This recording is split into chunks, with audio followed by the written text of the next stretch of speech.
Рады вітаць вас на заключным занятку нашей школы. Мы меркавалі, што мінулая сустрэча будзе апошняй, але бачыце, мы маем такі эксклюзив. Что бы хотел сказать? Пару слов про нашу визию, про нашу будущую несчастливую. Минулый раз на проектной сессии Летучего университета мы меркавалі наши перспективы.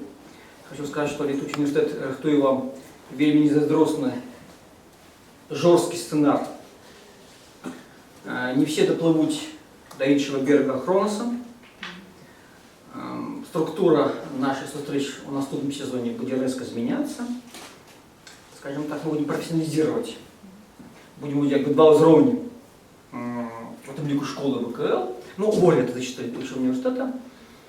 Ведаеце, хто захоча, може поглибить свой досвід, свой экспириенс, нават на таким уровне, что у нас будут занятки по палеографии.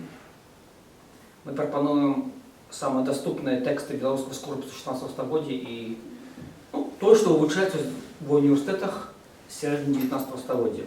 Мы попробуем начать читать крыніцы 15, 16, 17 столетия. Не только как вы имели доступ до историографии, але кто хочет поглубить свои веды, была возможность читать крыніцы. Мы начнем выучать историческую хронологию и метрологию. Потому что будет семинар по наименьших кірунках методологичной историографии, такая вельми суперечливая и, может быть, больше специализованная штука. Так что мы не будем повторяться в наступном году. Это будет нечто новое, нечто іншае. Это все еще в процессе меркавання. Але мы маем цудоўную магчымасць гэты сезон нашай школы скочыць такой незвыклай тэмай, аўтар якой вызначыў двумя радками тексту: «Моим продкам, здольным у битвах и ложках», присвячается.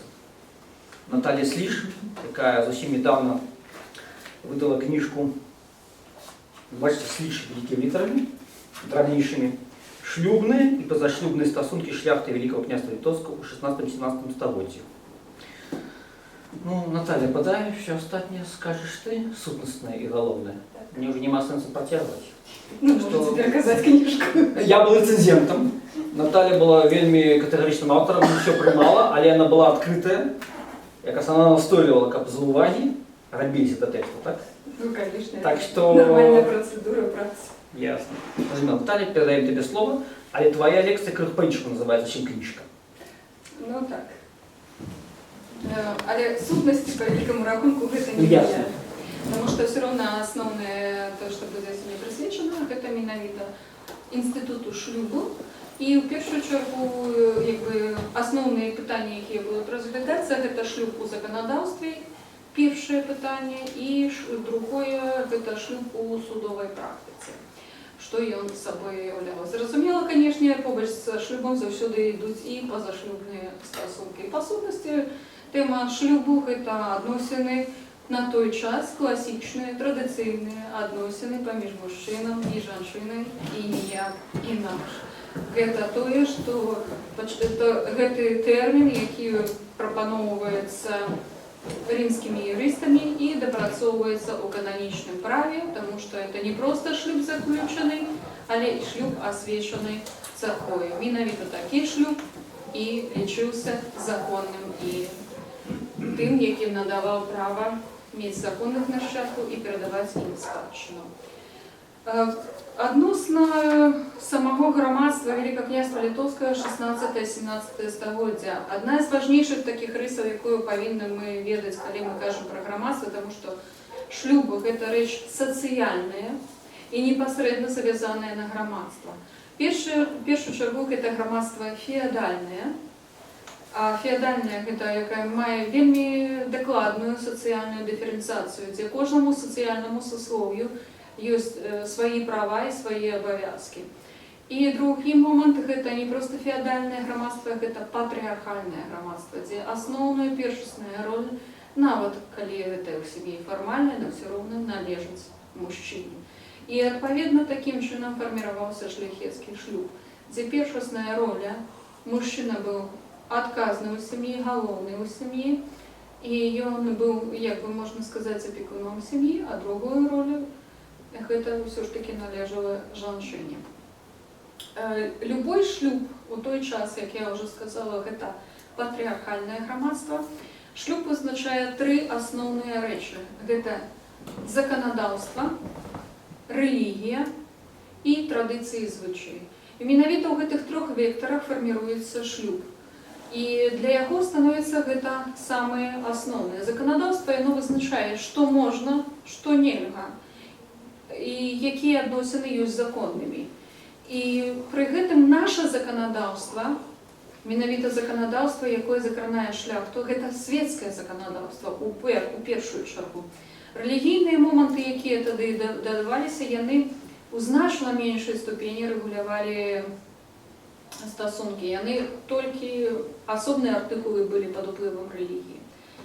Рэлігія для 16 стагоддзя, хоць гэта быў перыяд рэфармацыі, гэта быў перыяд адраджэння, які не быў настолькі рэлігійным, тым не менш рэлігія ў іх займае важнае значэнне, бо не можна сказаць, што людзі былі атэістамі. Хаця для нас адзначаю, што шляхецкі шлюб венчаны канчаткова фарміруецца ў другой палове 16 стагоддзя. Для селян невенчаны шлюб і для мяшчан ён мае месца і ў 17 стагоддзі, і ў 18 стагоддзі.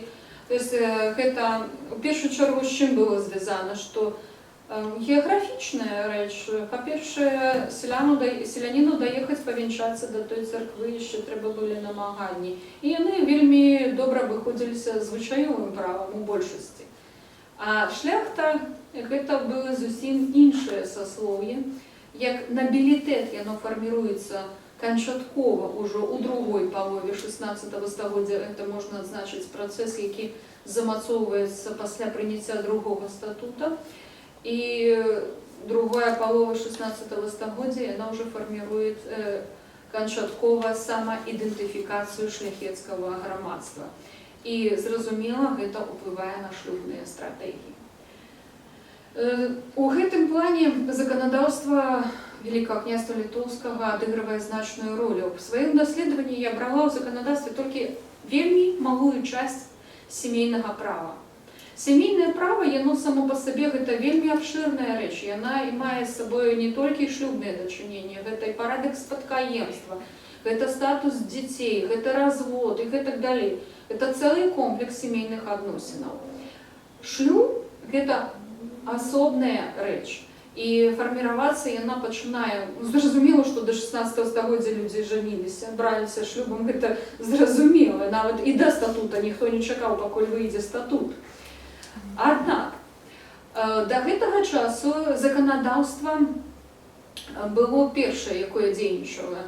Гэта прывілеі, земскія і агульназемскія. Яны па шлюбу мелі літаральна пару пунктаў, што нельга выдаваць замуж пад прымусам, і рэгулявалі асобныя моманты ўдавы. У некаторых прывілеях гэта гучала па-рознаму, але сутнасць была такая, што пасля смерці мужа ўдава не павінна заставацца без забеспячэння. Але не ў адным прывілеі, асабліва 15 стагоддзя мы не можам казаць, што там гучала, напрыклад, 1/3 вена, як гэта ўжо заканадаўства прапісвае. Нічога не гучала пра пасаг і гэтак далей. Проста звычайныя такія агаворкі, што адносна шлюбных дачыненняў. Тады чым жа яны рэгуляваліся, адкуль у нас узнікае гэтыя статуты? У нас была сістэма кадыфікацыі, якая ішла шляхам звычаёвага права. Звычай, які пасля кадыфікуецца. Гэта адна з такіх свецкіх сістэмаў фармавання права. І звычай, адкуль у нас палягаў звычай. В прынцыпе, наконт гэтага пытання вельмі шмат даследчыкаў казала, што у нас рымскае права і магдебургскае права, таму што ўжо першы прымае вільня магдебургскае права, што як бы адтуль многа прыходзіць. Але насамрэч, калі я стала разбірацца з пэўнымі момантамі, базуецца наша звычаёвае права на праваслаўным кананічным праве. тое, што прыходзіць менавіта праз кормчыя. А у кормчых асноўныя рэчы, якія былі, гэта візантыйскае права, якое рэгулявала і вена, і пасаг, і таксама вельмі шмат іншых момантаў, якія пасля гучаць у статутах. І ў фарміраванні звычаёвага права адыгрывае праваслаўнае кананічнае права вельмі вялікую ролю, таму што вось гэтыя моманты звязаныя з пасагам, напрыклад, траціна, або якая прызначаецца на вена, якби я яшчэ крыху патлумачу такія тэрміны, як вена і пасаг, што яны разумеліся. Тэрмін трэба тлумачыць. Каб яны проста будуць далей фігураваць. Пасаг. Складваецца традыцыя выдаваць жанчыне пасаг, калі яна выходзіць замуж. Прычым пасаг мог быць як маёмасць рухомая, так і нерухомая, у залежнасці ад сітуацыі. Статуты пасля рэгулююць, што это маёмасць рухомая, гэта маглі быць розныя упрыгожванні, вопратка, бялізна, пастельныя прыналежнасці, хатняя жывёла, нават слугі. То есть это быў пасаг, то есть жанчына шла абсолютно забяспечаная ўсім. Яна прыходзіла ў хату са сваімі рэчамі. Вот это была самая основная рэч – забяспечыць жанчыну. Пасля статуты ўводзяць такую норму, што пасаг – гэта яе спадчына, якая павінна быць суразмерна 1/4 бацькоўскай маёмасці. Калі ў сям'і 3 дачкі, гэта 1/4 дзялілася на ўсе 3. Але, напрыклад, у практыкі сустракаюцца выпадкі, што розныя былі пасагі, і часам это магло бы залежаць ад таго, якое вена атрымлівала жанчына, то есть ад стану заможнасці мужа. Больш заможнаму давалі жонку з большым пасагам. Это таксама мела месца. Што такое вена? Калі жанчына прыносіла пасаг, ёй павінна быць забеспячэнне. Вена складала суму, складзеную, які быў пасаг, плюс прывена. То есть гэта азначала, калі 100 коп грошай пасагу, то вена будзе 200, і записываецца гэта на 1/3 мужчынскай маёмасці. І гэта робіцца на выпадак смерці мужа. Калі ён памірае, яна мае права або заставацца на гэтай маёмасці, або ёй нашчадкі, спадкаемцы, той, хто валодае маёмасцю, павінен выплаціць гэтую суму. Пакуль не выплаціць, яна мае права быць на гэтай маёмасці. І вось гэта называлася вена.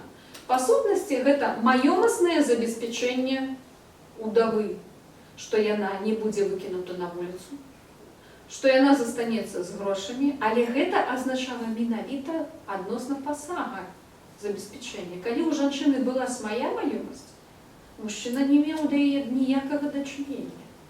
Нават грошы пасаг, які яна прыносіла ў хату, муж меў браць толькі, калі запісаны пазыковы запіс. Ён не меў права забраць ее грошы. Пасагавыя грошы – гэта былі яе грошы. Рэчы ў пасаге – гэта яе рэчы. Муж ні на што не меў права без яе дазволу. Калі ён хоча пазычыць, ушлі ў суд, аформлялі маёмасныя адносіны, і ён абавязаны быў выплаціць жонкі пазыку. І ніяк інакш. То есть не было так, што муж цалкам распараджаецца маёмасцю. Прычым на маёмасці, якой муж запісаў вена, ён не меў права яе прадаваць без ведама жонкі. Калі ён прадаваў, гэта была прэцэдэнт для таго, каб звярнуцца ў суд і падаць на яго скаргу. І такія выпадкі былі. То есть жанчына мела сваё права маёмасці, яна была маёмасна абароненая. Вот гэты момант выклікае моцную крытыку, напрыклад, такіх невядомы аўтар, як Михалон Літвін. Ён лічыў, што жанчынам не трэба даваць пасагі, што яны занадта шмат волі маюць, што яны замуж не ідуць, сядзяць з пасагам, што хочуць, то і робяць. Андрэй Волан таксама выказваўся, што ў нас свавольныя жанчыны, як хочуць, так і паводзяць, ездзяць па гасцях, і это ўвесь час праводзяць у забавах. Михалон Літвін увогуле абвінавачваў жанчын, што яны спецыяльна на ўдоўем стане знаходзяцца, пасля заліцаюцца да сваіх падданых. То есть такія насамрэч гэта не проста было заканадаўча замацавана, гэта было замацавана юрыдычнай практыкай. Жанчына мела права на сваю маёмасць, і гэта выконвалася ў справаводстве. І гэта вельмі істотны момант. Таму што, напрыклад, у маскоўскім княстве было так. Заканадаўства сабе, жыццё сабе. То, што яны прынялі нейкі загад, увогуле не факт, што яго хто-небудзь калі-небудзь выконваў. То есть яны так заўсёды жылі. У нас ёсць заканадаўства, і пры судовых разбіральніцтвах суддзі мы адкрылі такі-то раздзел, у такім-то раздзеле артыкул там першы сказано так, згодна з гэтым артыкулам выносім наступны прысуд. То есть заканадаўства і судовая практыка была непасрэдна завязаны паміж сабою. І таму звычаёвае права, якое замацавала Вена, якое замацавала пасаг, таму што ў практыцы звычаёвай ужо ў 15 стагоддзі зафіксаваны выпадкі запісу Вены, і да статута былі выпадкі запісу Вены і выправы з пасагам, статут замацоўваў ужо звычай. І замацоўваў то, што жанчыне трэба маёмаснае забеспячэнне, пасля забеспячэння нашчадкаў, і ён менавіта гэтыя моманты уводзіў ужо ў заканадаўчую моц. У першым статуце з'яўляецца спецыяльны раздзел, які прысвечаны шлюбу. Ён называецца «А выдачы замуж паненак». І, канешне, але не толькі гэты раздзел, але і шэраг іншых артыкулаў, якія ў іншыя раздзелы уваходзілі, яны мелі дачыненне да шлюбу. Напрыклад, кожны статут вызначаў шлюбны ўзрост, што вельмі важна. І гэты шлюбны ўзрост быў непасрэдна звязаны ўжо з фізічнай спеласцю мужчыны і жанчыны. Пасля ён вызначаў добраахвотнасць. То есть жанчына павінна выйсці замуж па сваёй волі, але не самавольна. Калі самавольна выходзіла замуж, то гэта ўжо была праблема, яе пазбаўлялі пасагу. То есть тут такая ситуация, да, ты маешь право свою волю, але гэтая воля не можа быць. Но на той час вы павінны разумець адно, гэта не зараз. Мне ён спадабаўся, я выйшла замуж. Это такого просто не можа быць. Но той час, калі у вас что-то не склалася, былі вінаваты бацькі. Гэта яны вас так замуж выдалі. А зараз вы уже не можете іх абвінаваціць, вы самі выбралі сабе мужа або жонку. Это вы уже сабе праблему нарабілі, бацькі тут не пры чым. А тады было так, што бацькі дамаўляліся і вызначалі, з кім, як і хто. То, канешне, згода бацькоў мела абсалютна важнае значэнне на той час. Это просто была неабходная такая умова. Калі яны не даюць згоды, яны не даюць пасаг. Все просто. Это вот статут замацоўваў маёмасныя адносіны. І, канешне, гэта мела значэнне. Але пэўныя рэчы статут так і не агаворваў. Напрыклад, у статуце не было вызначана, колькі павінна быць рэчаў нерухомых, там, напрыклад, які працэнт каштоўнасцяў, шатаў, там і гэтак далей. Проста пасаг у рэчах рухомых, нерухомых. Колькі чаго, як бацькі вырашаць, так і будзе. Таксама не было вызначана, напрыклад, парадку такога, як павінна перадавацца. Пасля судовая практыка вызначала, што складаўся рэестр пасагавы, у якім запісваліся рэчы, па рэестру перадавалася, але пра гэты рэестр нічога не сказана. Таксама заканадаўства нічога не гаворыць пра такі момант, які з'яўляецца ў практыцы як квіт пра атрыманне пасагу. То есть бацькі для таго, каб себе забяспечыць, каб не было праблемаў, яны ад боку дачкі патрабавалі квіт, што яна атрымала пасаг. Таму што, калі яна не засведчыць, значит, яна можа прыйсці яшчэ раз і сказаць, а я зноў хочу пасаг. Ну і будзеце так выдаваць так кожны год. А заканадаўства забяспечыла гэту магчымасць, судовая практыка, што ўсё, пасаг выдадзены, квіт дадзены і ўсё цудоўна. Заканадаўства, прычым першы і другі статут, паміж імі заўсёды быў перыяд, калі судовая практыка і заканадаўства паміж сабою узаемадзейнічалі. Напрыклад, быў такі цікавы момант, які пасля сустракаецца ў судовой практыцы. Ён становіцца заканадаўчай нормай толькі ў другім статуце, прычым гэтая норма ўзята з візантыйскага права. Калі жанчына выйшла замуж і памерла бездзетнай, яе пасаг вяртаўся назад у дом. Гэта менавіта з візантыйскага права такая рэч. У нас яна была настолькі замацавана звычаем, што ў адной судовай справе яна трактуецца як норма заканадаўства, што ў статуце яна ёсць, хаця на той час яна яшчэ не існавала.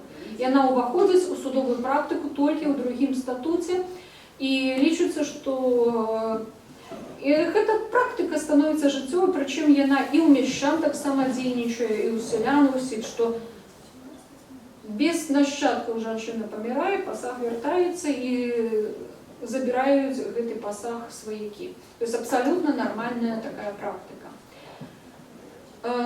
Яшчэ адзін момант паступова, ужо толькі, прычым вельмі цікава, толькі ў другім статуце з'яўляецца першы раз артыкул пра скасаванне шлюбу.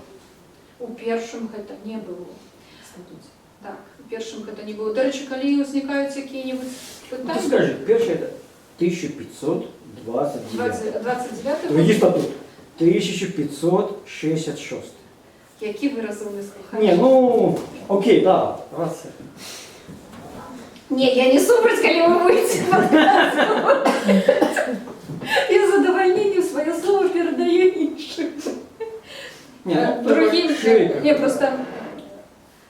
И, отповедно, конечно, между ими разница. Один 29 год, другий 66 и третий 88. По сутности, для шлюбного права и для семейного права самый важный был другий статут. Третий он только шлифанул, можно сказать. Он додал и поширил некоторые нормы. А другий статут он уличил нормы практики. И вводится артикул про развод. У этом артикуле есть про бігамію. Это, знову ж, з другого статута починає уздзеянне релігії. Такое вот наближение контрреформации. Но у ВКЛ была проблема. У нас моральность, ну, я лечилась от угледжения духовенства, что у нас была проблема с моральностью. Что у нас шлюб брали невенчанный, что жили без венчания, что католики были под уражением, что христианки живут с жидами, с татарами, турками и не венчаются, дети позашлюбные мают. То есть они были, ну, это с католицких духовных книжек. Хотя при этом у Ватикане проститутки были выгнаны только в другой половине 16 столетия, цудовно местились при Ватикане, и это была абсолютно нормальная такая моральная норма. А вот у нас было социальное распутство с пункту лечения католицизма. Там у каждого духовника была своя конкубина, и все было чудовно. А вот у нас все было не так. Но вот это вот такие вот, причем на вот кардинал папский нунций, який был, сказал, что тут все живут как-то так вот, увесь час у дорозе, мужчины с женщинами размовляют, спят все разом, покотом, один побач з другим. Вельмі шмат публічных жанчын. І вот, калі я читаю информацию про Рим, то думаю, что ідзе што болей. То есть, такі вот, знову ж контраст свой-чужы, хотя, ну, вот, наприклад, на той час мерить, якая нація була більш моральною, по-моєму, это, ну, як би глупство, як і зараз. Казати, що ти моральний, а ти не моральний. Просто кожен призвичайний, по великому рахунку, до свого. Что то, что норма для одних, то не есть норма для других. Вот и как бы, все проблемы, які возникают, как правило, за моралью. Або, наприклад, возникли ситуации, что католики казали, что они больше моральные, чем православные, но это было просто, ну, как бы, из разряда такой, кто на кого болей чего скажет, потому что реально, коли глядишь судовые справы, что ксензы, что такое. И перелюбы, позашлюбные дети, и все, что хочется. Во всех конфессиях, то есть сказать, что там где-то что-то, как бы, без разницы, все однаково. Все грешать, бо после есть мужчина покаяться. И вот уже у другим статуте починается уздзеянне менавіта. Перший забороняется бігамія, это менавіта релігійная норма, что шлюб не может быть адначасова з двумя асобамі. І забараняецца ўжо шлюб паміж сваякамі. Па сутнасці, гэта забарона вельмі слушная, хаця ў нас яна мела месца. А для шляхты яна мела яшчэ важнае значэнне, таму што асабліва ў 17 стагоддзі, калі вельмі хутка шляхта пабралася шлюбамі, то яны у той ці іншай ступені знаходзіліся паміж сабой у сістэме сваяцтва. Бо па кананічнаму праву атрымліваецца так, што людзі, якія пажаніліся, іх сваякі таксама становяцца вашымі сваякамі.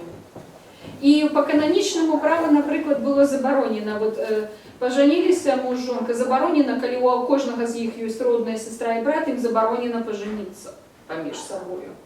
То есть і шла эта забарона сваяцтва. Яны все ўваходзілі ўжо ў сістэму сваяцтва, нават калі жонка памірала. То есть, вы уявіце сабе, што па такой схеме практычна все сваякі. Нават, калі не кроўныя, то менавіта вось такія, праз шлюбнае сваяцтва. І таму, зразумела, на кроўнае сваяцтва это абсалютна слушная і адпаведная забарона.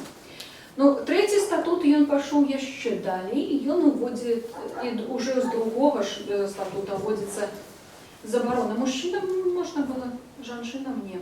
Калі жанчына не хочуць выходзіць замуж до 25 год, вядзе распусны лад жыцця, яе маюць права сваякі абвінаваціць у распусце і давесці справу да смяротнага пакарання. Не перажывайце, такіх выпадкаў у практыкі практычна я не сустрэла, але не факт. У нас, разумееце, якая сітуацыя. У сувязі з войнамі панішчаны кнігі за 16 стагоддзя, асобныя рэгіёны, з чым у меня была праблема. Гэта судовыя кніжкі, больш-менш захаваліся камплекты за 16 стагоддзя. Слонімскія, берасцельскія, гарадзінскія. Далей уже нейкія асобныя урывачныя дакументы і сямейныя архівы. То есть дзе што-то, але ўсё роўна тэндэнцыю, асабліва, напрыклад, гродскія кніжкі, якія паказваюць, хто, дзе, што, куды, то есть дзе все крымінал, сваркі, гэтак далей. Гродзенскія згарэлі ўсе. То есть, вы разумеете, что это огромнейший пласт такой культуры у нас просто сгорел, и, ни статистикой я не бавлюсь, потому что это не мае сенсу, потому что я одиная, нават вся моя книжка, это просто показание вариативности шлюбных паводзінаў и позашлюбных. Статистику провести, это, немагчыма, зноў жа, метрычных книг шлюбных не захавалася. За 17 стагоддзя адзінкавыя. То есть, зноў жа, рабіць статыстыку з огромнай пагрешнасцю, это просто без сенсу. І сказаць, напрыклад, выпадкі бігаміі, колькі іх было. Яны выяўлены ў мяне ў дакументах адзінкава, але не факт, што іх не было 100. То есть, нема дакументаў, значит, нема сенсу выдумываць. І тым больш накладаць на той перыяд погляды сучасныя або працэнтныя суадносіны сучасныя, як у некаторых даследаваннях ёсць, прапорцыі прыкладныя прыводзяцца, што раз зараз так, то і ў той перыяд прыкладна магу быць так. На мой погляд, калі няма дакументаў, то няма што фантазіраваць. Трэба разважаць на канкрэтных прыкладах. Трэці статут уводзіць яшчэ адну рэч, гэта барацьба з прастытуцыяй пачынаецца. Причем яна не настолько жорстка, не настолько з ёй змагаліся, бо шляхта карысталася паслугамі прастытутак, і яна не была зацікаўлена ў вынішчэнні іх сацыяльнага саслоўя. Але, напрыклад, зводнікі, зводніцы, яны маглі быць пакараны наступным чынам: абрызанне вушэй, носа, вуснаў, выгнанне з гораду. Зноў жа, змаганне ішло з другой рэччу, як невенчаны шлюб. І з невенчаным шлюбам змагаліся наступным чынам як бенкарты. Бенкарты — гэта пазашлюбныя дзеці, тэрмін прыйшоў з лаціны. Дзеці, якія нарадзіліся па-за шлюбам, прычым трэці статут вводзіць яшчэ большее абмежаванне. Нават калі мужчына і жанчына нарадзілі дзяцей пазашлюбных, а пасля ажаніліся, ўсё роўна дзеці пазашлюбныя. И все равно, то есть это шло змаганне у шляхты супраць невенчаных шлюбаў, потому что яны жили Нават на пачатку 17 стагоддзя на Соймах ідзе пастанова, што не прызнаём канкубінат, не прызнаём, і ўсё роўна гэты канкубінат ніяк яго не выправілі, ён так і заставаўся. Ну, это можно сказать... Служить Да, да. Ну, как бы невенчанный шлюб, можно сказать, его назвать таким пробным шлюбом.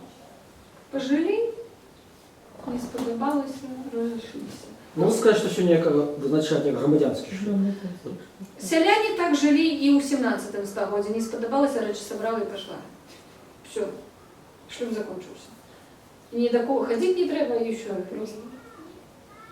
Ну, це регулювала звичайова якраз справа. Не вінчений мається на увазі шлюб, так? Але невенчанный шлюб у шляхцы разводили у 16 стагоддзя у суде. И они приходили и казали у суде, что они один другого вызволяются, выдавали разводные листы.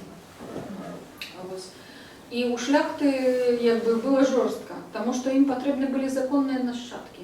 Треба ж герб передать, спадщину передать. Треба ж... А пасля шляхта стала чим бавиться. Треба ж легендарно розказати, що вони з Риму прийшли, що вони старожитнее, чим сама земля. І у їх починають возникати родові легенди. І причому ці родові легенди відіграють страшенно важне значення, бо побратися шлюбом треба ж було з мужем, ну, жінка або мужчина повинні бути відповідного узровня старожитності. І, наприклад, у панігіричних казаннях навіть середня шляхта, це панігіричні казання на смерть, вони розписують, откуль вони пішли, хто був бабка, прабабка, з яким вони були свояками, які посади вони займали. Це становиться настільки важно, вот эта вот ідеальна генеалогія. Навіть, коли хтось був злочинством і так далі, але все одно у ідеальній родовій легенді вони повинні бути самыми лепшими мужчинами, самыми лепшими женщинами. И вот задача наступного поколения отповедать продкам. И это вот у шлюбной концепции отыгрывала вельми важную речь менавіта старожитность покончена. Ну, и як можно было жениться, або пойти замуж с Бенкарт. Ну, женились. Ну, придумывали легенду, выкручивались, або на мещанках, або этом, або, ну, увесь час, свой час написал адносно полякаў, часам там некоторые з наших потрапили, такие Валеріан Трэпка, ён написал, хто як атрымаў шляхецтва, то там были усе варианты атрымання шляхецтва. Хто переезжал с одного павета ў другі, там рассказывал, які ён шляхціч. Ну, ведаеце, интернета не было, доведацца не можно было як. И можно было рассказывать про себе все, что за угодно. І тому в этой ситуации, а кто бачил? Ну, никто не бачил, ну вот и придумывали. И он там где-то служил у пана, набрался звычек. И себе там поехал в іншую мясцовасць и рассказывали пайки. И то же самое можно было робить с позашлюбными детьми, их отправляли в іншую мясцовасць, надавали іншае прозвище. Позашлюбные дети были у Владислава Вазы, у Стефана Батория. Якби, я вже не кажу про Станіслава Августа Понятовського, що там просто проби не було де ставити, що там просто от, де тільки його дітей не було. Тобто, якби, з цією речою, якби, змагатися можна, звісно, весь час, але, ну, якби, все ж таки, венчаний шлюб, він замацовується з другої половини 16 століття вже кончатково, і більш-менш пристойна шляхта, ну, як пристойна шляхта, як радзівілы, пацы, сапегі, они уже себе не дозволяют каких-то, они уже поделяют для себя, семья это одно, а позашлюбные пригоды это другое. И тому, как бы, официально жонки повинны повидать и быть відповідного статуса.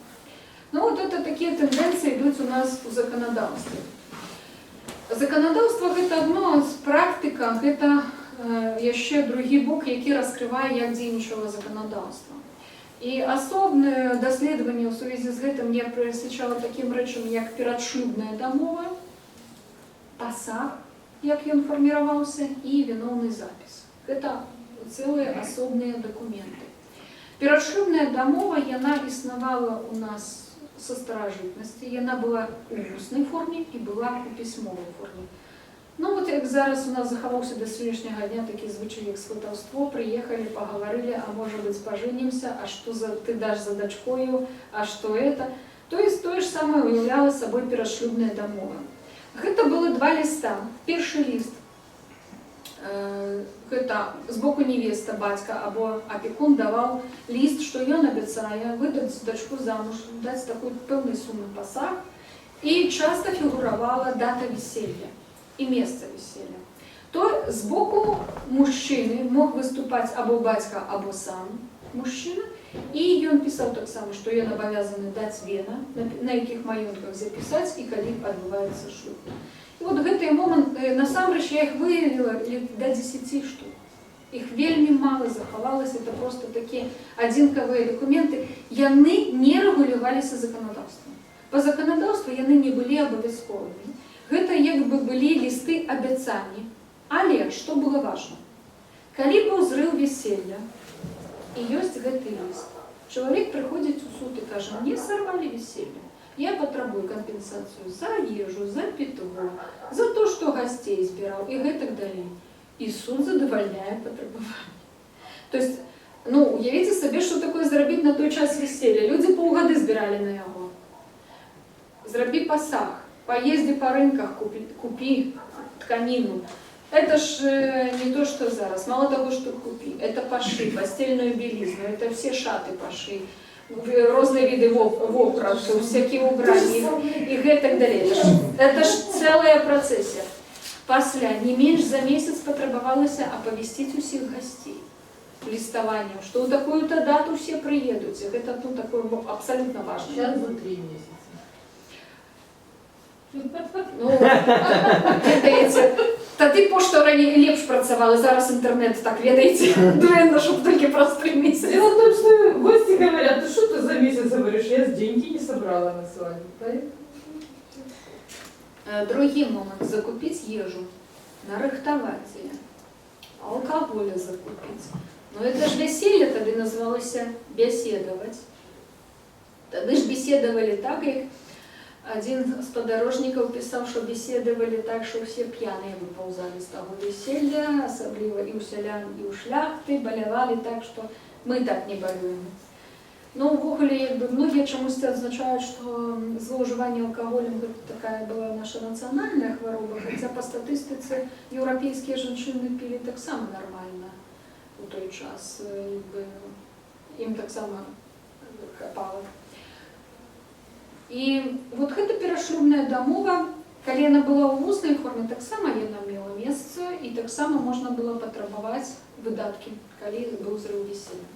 Другі момант, гэта ўжо калі адбываецца веселье. Адбываецца веселье, падчас веселья ідзе абмен дакументамі. Пасаг перадаецца па рэестру, яго складаецца 2 спісы, адзін у бацькоў, другі у мужчыны, у мужа, і па спісу перадаюць рэчы.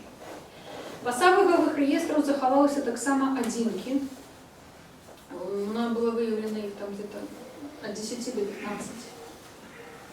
Все, что выявила, все надрукавала тут.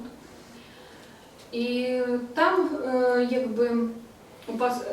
вот все, что это пасагавыя рэестры, ён не был абавязковым па заканадаўству. Значит, ён быў, можна сказаць, такога для хатняга ўжытку. Яны абмяняліся. І ў асноўным я іх все выявіла ў сямейных архівах. Яны не патрабавалі актыкацыю ў судзе. Дакументы, якія мелі значэнне спадчыны, падзел маёмасці, купля-продаж, тэстамент, это все актыкавалася ў судовых кніжках. Сведчання в судовых книжках. Актикация. Да. Унесение у акты. Тут особые термины. Наталья, так я вот зараз их тлумачу. Менавіта вот такие документы, связанные со спадчиной, с маёмостью. Это документы уже с 1551 года. Все эти документы обязаны были уносить у суды. Что это означало? Что не только вы сами написали документ, там, например, продали некую маёмость, а яго актыкавалі. Гэта азначае, што ён унесены ў судовыя кніжкі, унесены ў судовы рэестр, і гэта ён стаў законным. Любая ваша маёмасная аперацыя стала законнай. Калі вы не унеслі гэта ў судовую кнігу, то значить ваша маёмасная здзелка не мае моцы. Наталя, я перепрошую, тоді треба уточнити, що суди мали ширші функції, ніж тепер. Тепер суди тільки судять. А тоді суди виконували функції публічного такого Нотариальное. нотаріальні і так далі. Ну, в основном Все это разом. было, значит, такую функцию выполнял у шляхты земский суд. А коли земский суд не працаваў, Гродский суд эту функцию выконывал. Часам актыковывали у трибунал. То есть, якби, нават актыковывали и у магістратскія кнігі. Калі былі выпадкі экстрэмальныя, неважно уже было, у які суд галоўнае, каб была актыкацыя. А пасля з яе бралі выпіс і пераактыковывалі у той суд, які патрэбны. Напрыклад, земскі не працуе, працуе Гродскі. Актыкавалі ў Гродскі, запрацаваў земскі, пераактыкацыю зрабілі ў земскі суд. То есть, але ўсё роўна у апошняй інстанцыі дакумент павінен быць прыйсці ў той суд, які павінен быць. То есть это был абавязковы момант. Так вот, пасагавы рэестр ён не патрабаваў актыкацыі, таму іх няма. Яны не захаваліся, яны толькі ў сямейных архівах. Другі момант гэта віноўны запіс. Гэта вельмі важны быў дакумент. Ён агаворваўся ўжо ў заканадаўстве. Агаворвалася, як ён павінен быць напісаны. Парадак вена вызначаны. То есть атрымлівалось так. Жанчына прыносіць пасаг, у той же дзень мужчына записывае вены. Але, напрыклад, да статута 66-го года это было по-рознаму. Это вена могли записать у тестаменте перед смертью, праз 10 год. То есть, ну, яшчэ это рабілася як хацелася.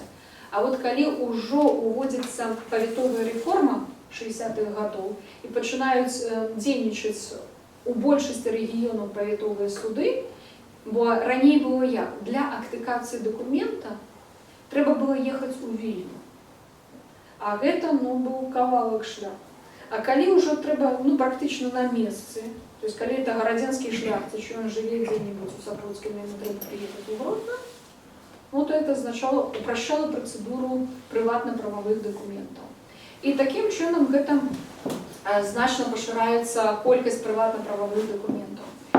І віноўны запіс, ён практычна ўжо пасля другога статута, вот асабліва ўжо бачна ў гэты перыяд паміж другім і трэцім статутам, што гэты дакумент унармаваны, упарадкаваны і практычна пасля вяселля ўжо уносіцца ў суды. То есть гэта ўжо, а ўжо пасля трэцяга статута гэта ўжо становіцца звычайная такая норма. Хаця сустракаецца ўсё ж такі, вот я вам казала, што вена записываецца на 1/3, сустракаюцца і на палове, на чвэрці. І гэта моцна залежала ад маёмасці мужчыны. Калі ён не меў гэтых магчымасцей маёмасных, то ён записываў на той часткі маёмасці, на якой ён меў. А калі, напрыклад, былі два шляхціч і шляхцянка, але не мелі маёмасці, то віноўнага запісу ўвогуле не было. Яшчэ з віноўным запісам была такая цікавая рэч. У нас у правы маёмасці мужчына ўваходзіў толькі пасля смерці сваіх бацькоў. І калі на момант яго шлюба яны былі жывы, ён не меў маёмасці. Акрамя той, якую мог сам купіць, напрыклад, або выслужыць. Калі ён не меў гэтай маёмасці, яму бацькі дарылі гэту маёмасць або вылучалі асобным лістом. Што гэта азначала? Это азначала, што калі бацькі былі супраць шлюба, ён проста не пажэніцца. Яму проста пры жыцці не дадуць маёмасць. І захавалася цэлы шэраг такіх лістоў, калі людзі, вот сын дарослы, трэба ажаніцца, і яны яму выпісвалі гэтай маёмасны запіс, па якому ён атрымліваў не ўсю маёмасць, ён атрымліваў частку, каб здольны быў запісаць вена. Таму што калі ён не запіша вена, а хто ж за яго пойдзе? Каму ж такі муж жабрак патрэбны, пасля якім нічого не ніяк. То есть маёмасны інтарэс у шлюбе, ён быў у шляхецкім шлюбе найважнейшы. Шлюб шляхецкі гэта па сутнасці маёмасная здзелка. І гэта, ну, ніяк інакш не назавеш. І людзі жаніліся прыкладна, вот калі я пагляджу пасаг і вена, яны жаніліся прыкладна аднаго маёмаснага стана. Розніца ў маёмасных станах, ну, это скрайне рэдкі выпадак. Скрайне рэдкі выпадак па каханню шлюб, дзе толькі выключна каханне. Да, сімпатыя, да, но Но шлюб по коханию, ну, это не. Ну, это... Ненормально. Ну, ви про що говорите? Які почуття можуть бути у шлюбі? Ну, Без майомости ніяких почуттів. Ненавидится. це найлепший стимул. Причем той же самый Михаил Литвин, он писал, что наши мужчины меркантильные, я не шукаю женщин только по посагу. А это было самое главное. И это справді было так. Вельми шмат мужчин шукали женщин по майомости.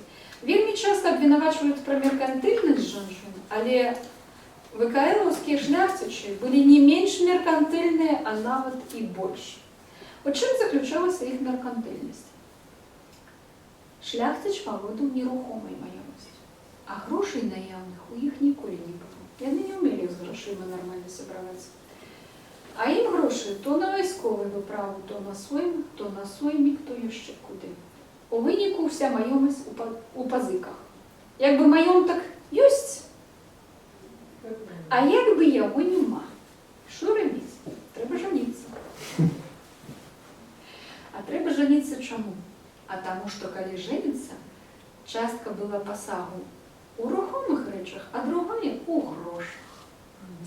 І тоді за виновним записом у той же день оформлявся позиковий запис. І у женщини одразу позичали гроші. А маль всю суму посагу. И наши так званые немеркантильные мужчины женились виключно по коханню і глядели, якою буде суму грошей одразу зібрати. І таких шлюбних випадків зустрічається шмат. Причому вони, от, наприклад, у Земской книге ці документи одразу один за другим актиковуються. На першій сторонці виновний запис, на другим позиковий запис. Ну, і якби, і причому вони у одну і ту ж дату. Ну, я одразу зрозуміла, я одразу бачила. А могла жінка не дати позику? Могла. Коли, наприклад, він примушав її, вона могла подати на його в суд. І були випадки подачі на мужчину в суд. Супер жінки.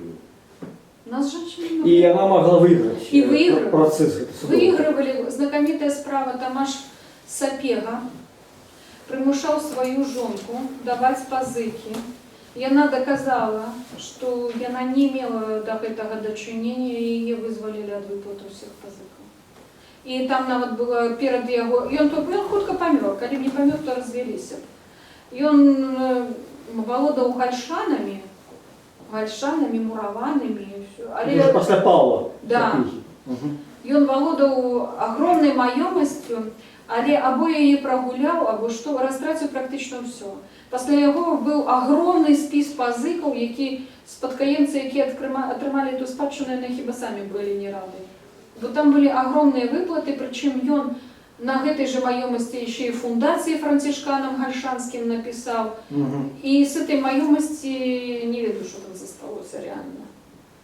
Вот такие выпадки были, что и просто законодавство предугледживало такую норму. Коли запись дадены под примусом, не має правової моці.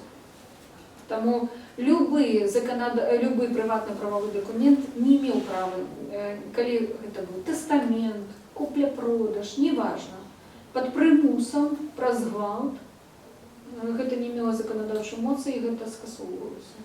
Это була практика права. Абсолютно. І, наприклад, коли казати, що все, вийшло замуж і мужик забрав майомість, це не наш випадок. Это она, коли захотела, забрала майомість і сказала, йдіть сюди. То есть у нас не может...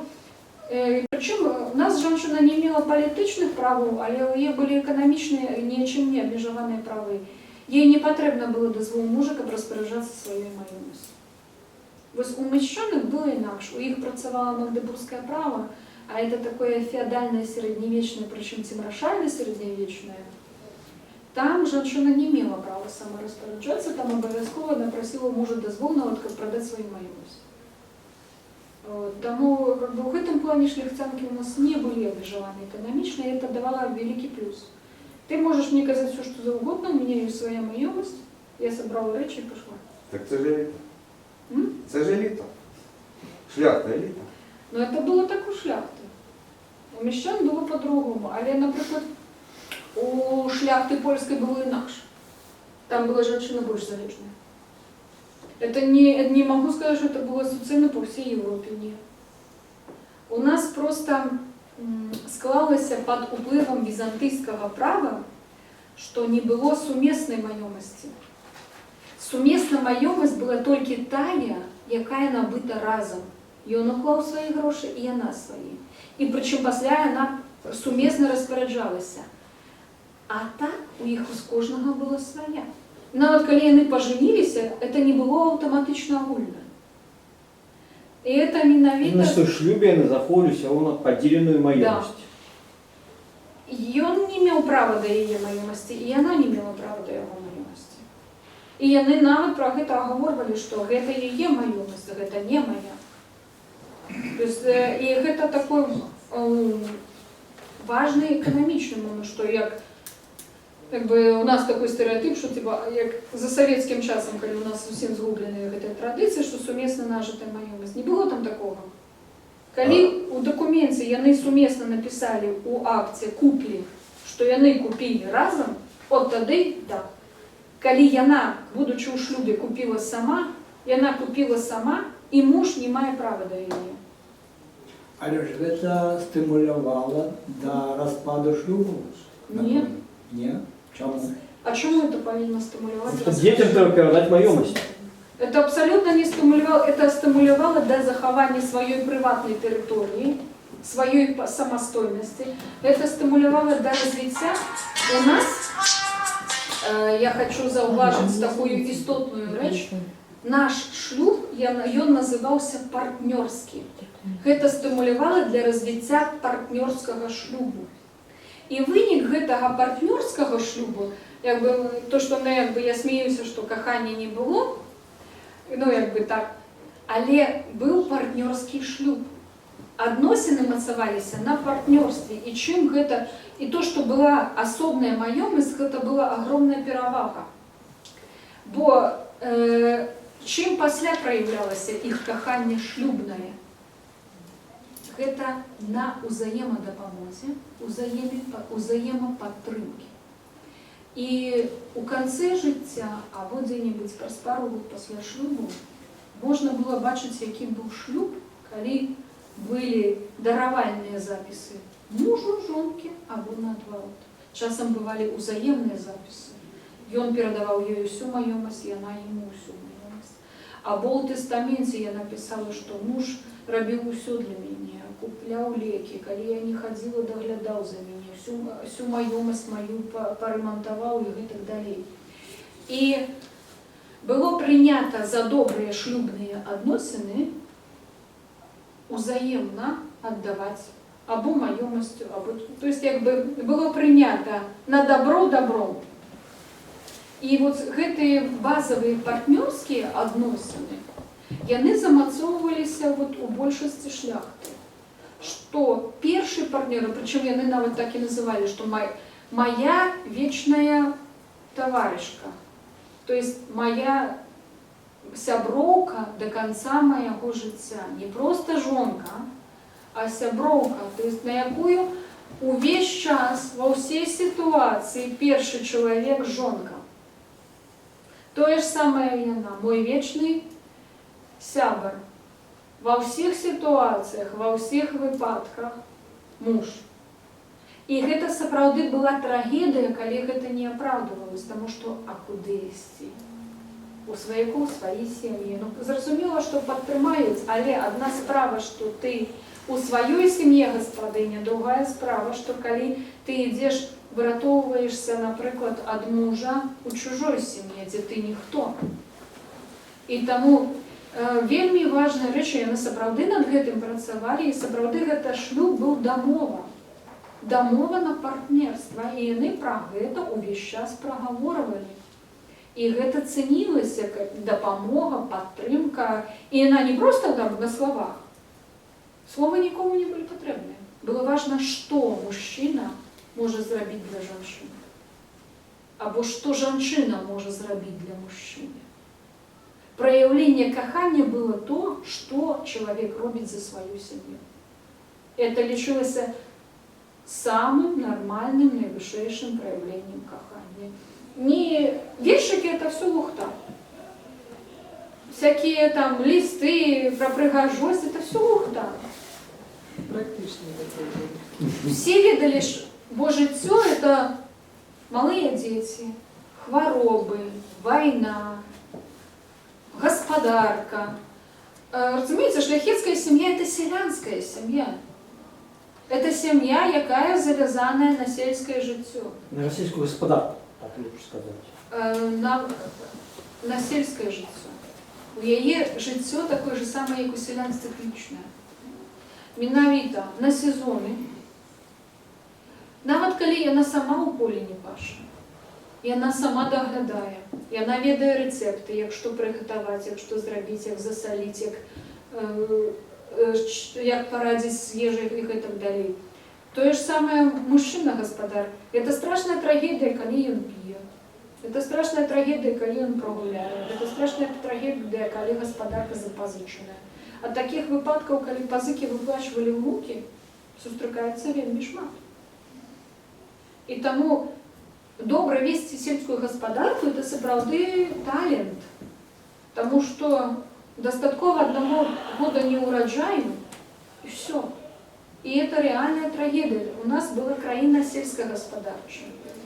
У 17 стагоддзя в Европе был капитализм, у нас его не было. У нас была нормальная сельская господарка, и все залежали от сельскохозяйственной продукции. И шляхта, и мещане, и селяне без розницы. Мы были абсолютно аграрной краиной, абсолютно завязаны на сельскую господарку. И тому добродобыт семьи залежал и от урожая, и от надворья, от всего раза. И залежал от того, у какой ситуации ты можешь различивать на человека, який поруч ці ні. І сапраўды это было сапраўды счастье, калі ў любой ситуации ты можешь различивать на мужа ці жонку. І вось гэты образ ён выхоўваўся праз гендерна-ролевыя функцыі, калі і мужчыне, і жанчыне укладываліся, якімі яны павінны быць. Іх вучылі такімі быць. Іх выхоўвалі такімі. І ў шлюбе яны павінны былі себе паводзіць. Менавіта так, каб быў шлюб, гэта шлюб. То, што па-за шлюбам. Можа быць, што такое. Былі і каханкі, і ў мужчыну, і ў жанчыну. Што гэта было? Але вот шлюб, вот это одна справа, дети. А то, что там где-то, это другая справа. Причем мужчины вельми выразно поделяли свои пригоды на боку. Они могли спокойно сидеть в каком-нибудь публичном доме, бавиться, а тут писать: «Жонки моя, ты моя милая». А сам у войску, за войском идет табор проституток. Але жонка — это жонка. То есть вот гэтыя менавіта адносіны, яны уже надалі яны замацоўваюцца. Но это крыху и отступаю от такой темы, як менавіта сам шлюб, это то, что яго наступства. При гэтым я не ідэалізую шляхецкія адносіны, тому что были разводы, были забойствы мужа, забойствы жонки и отручивания, и были скасования шлюба по причине збиття, и по причине импотенции, и просто потому что муж здрадил. То есть адносіны могли складываться по-разному. Венеричное захворювання, а ревность, а надоедливость мужа и жонки. Но это не могли в каноничном праве предугледзець. Это так, але ў жыцці гэта было. Но, ведаеце, у шляхты была еще одна добрая рэч. Калі два маёнтка, можно было поехать у другі адпачыць. Або поехать у войск, ці на сойнік. Каноничное право, вот развод у меня просто особная глава, каноничное право предугледжвало шэраг выпадкаў, якія лічыліся слушнымі для скасавання шлюба. Это калі была бігамія, это калі был пералюб. Но пералюб могли и, например, практиковали у католицтва сепарацию. Вот это только католицтво практиковало сепарацию. У протестантов, до речі, один у кого был, у них был як ёсць абрад венчання, у іх быў абрад на развод. Спецыяльна здзяйсняўся разводны такі абрад, толькі вот у пратэстантаў. Пасля другой такі момант часта фігураваў як древныя адносіны. Што за імі хавалася, невядома. У кананічным праве гэтага няма, але вот развадзілі. Часам бывалі, это ўжо ў 18 стагоддзі у пратэстантаў былі расследаванні, апытвалі сведкаў, апытвалі мужчыну, жанчыну, якая сітуацыя. Часам узнікалі вельмі страшныя сітуацыі, збіцця, здзекванняў. То есть, як бы, бывалі вельмі розныя выпадкі. І, конечно, в таких выпадках жыць далей. Часам это залежало ад таго духоўніка, які быў у той ці іншай мясцовасці, бо адныя настойвалі нават на захаванні шлюба. Які б ён не быў, все роўно не разводзіся. Хоць пазабівайцеся, але не разводзіся. У іншых выпадках развадзілі. Ну, то есть, это таксама зараз мы маем толькі канчатковы дакумент. А вось пэўныя падводныя плыні, што там, чаму ў адным выпадку такім же самым развялі, а ў другім не развялі, чаму адзін біскуп разводзіў, а другі не разводзіў, гэта таксама не заўсёды можна высветліць. Добра, калі патравіць якая прыватная перапіска, у якой згадаецца, што вот там мы где-то заплатили, где-то улагоднілі, або біскуп мне что-то виноват, і мне патрэбна было, мы развелись. Былі яшчэ выпадкі разводу, калі адзін з сужэнцаў вырашаў прыняць манаства. Такія выпадкі таксама сустракаюцца. Нават сярод шляхты, прычым некаторыя разводзіліся, пасля шлі ў каталіцызм і актыўна рабілі кар'еру. Адзін са шляхцічаў стаў нават віленскім біскупам. То есть, як бы, таксама былі гэтыя рэчы. Якое там у іх было жыццё? На сённяшні дзень мы не заўсёды разберемся, як у каго. Калі мы пачуем двух людзей, мы можам пачуць розныя версіі. А на той час мы маем толькі дакументы, прычым у дакументах, напрыклад, па разводу, па кананічнаму праву, там будуць тыя прычыны, якія патрэбныя, якія могуць не адпавядаць рэальным. А рэальныя могуць быць у дзённіку дзе-небудзь напісана, якая была сітуацыя. А там можа быць рэальная сітуацыя, што ён усе грошы змарнаваў, і яна вырашыла, што і такога шлюбу не патрэбна, і дамаглася разводу. То есть рэальных сітуацый можа быць вельмі вялікая разнастайнасць. Тым не менш, разводных кніг у нас не захавалася, і как бы, такіх больш-менш сітуацый ёсць па пратэстантах, але 18 стагоддзя. В асноўным кароткія нейкія анатацыі выпадкаў. Гродзенскія кніжкі, напрыклад, рэлігійныя згарэлі ўсе. Ну і з другой паловы 16 стагоддзя я магу азначыць такой момант, што развод здзяйсняўся у двух судах. Першы гэта духоўны суд, без розніцы, які ён вызначаў, што прычыну, а пасля толькі разглядаў свецкі. Духоўны развадзіў, а свецкі ўжо дзеліў маёмасць. Яны вярталі адзін другому лісты, запісы і гэтак далей. Вот это ўжо займаўся гэтым свецкі суд. Раней часам і свецкія суды развадзілі чаму? За любы запіс заўсёды плацілі грошы.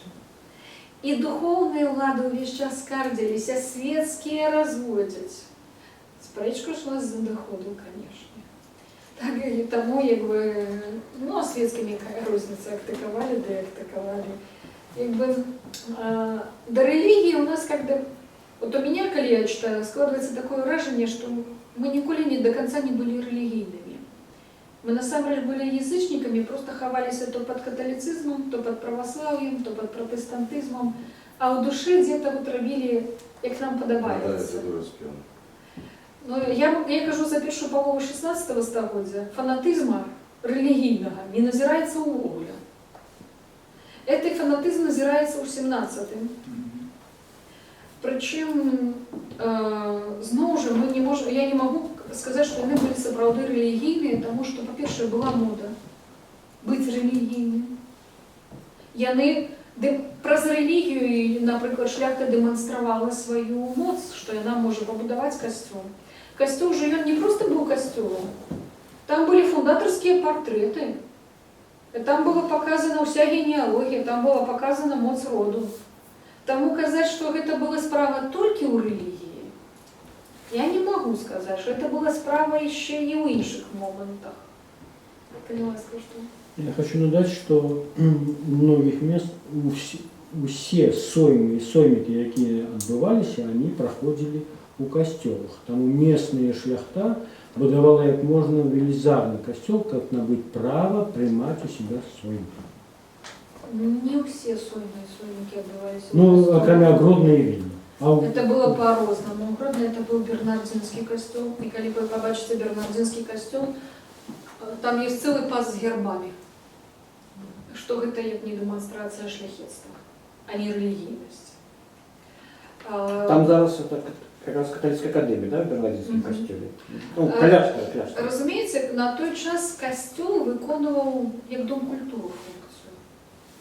Ну, в сенсі не тільки релігійні, а й публічні світські Да. функції. От щодо публічного, Сословний я причем. погоджуюся. Вот я просто как бы... Причем сословні функції. Не, ну, может быть, и не так сказала, але костюм, любой храм, он, по-перше, был каменным.